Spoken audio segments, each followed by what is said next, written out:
Hi, I'm Stein. I'm one of the deacons here at Summerville Baptist, and I'm going to read my devotional entitled "It Never Gets Old."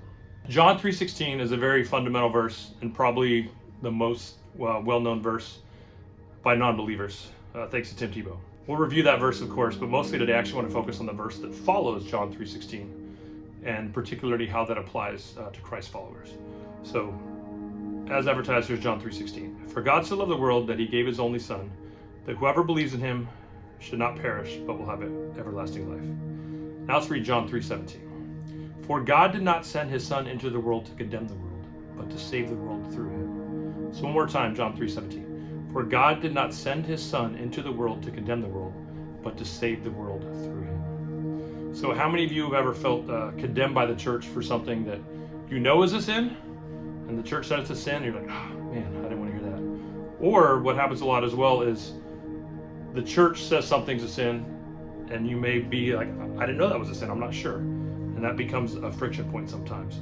So I believe sometimes the church, does condemn maybe when they shouldn't condemn, and sometimes the church also gets accused of being condemning when they're actually trying to call out sin out of love.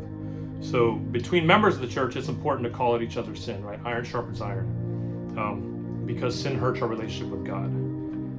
But when believers are dealing with non-believers, I don't think it's productive to get in a debate over what's a sin and what's not a sin. Instead, focus on that everybody has sinned, right? So don't debate over a specific sin or not. Just ask them, have you ever told a lie? The answer is going to be yes. Have you ever disobeyed your parents? The answer is going to be yes, right?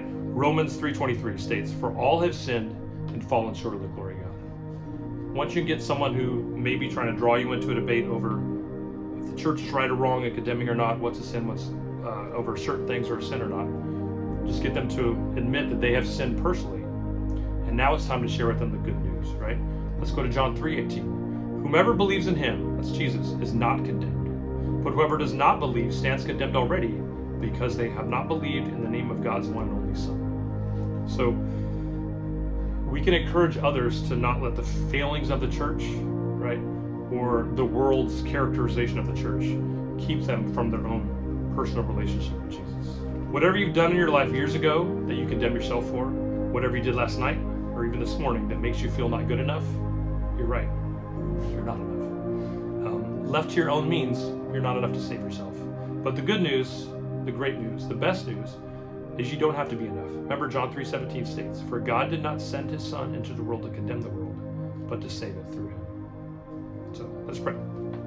Jesus, thank you for our salvation, for your salvation.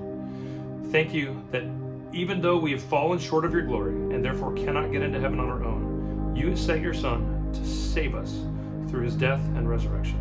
I pray you'll give me a heart of love towards others and not a spirit of condemnation. If you yourself did not come to condemn others, then I should not. I pray that you give me a courage to boldly profess my faith with the proper love towards others and the proper gratitude for my own salvation.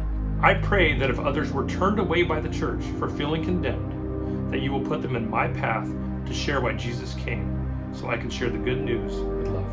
Thanks for joining us today. We'll see you for tomorrow's devotional.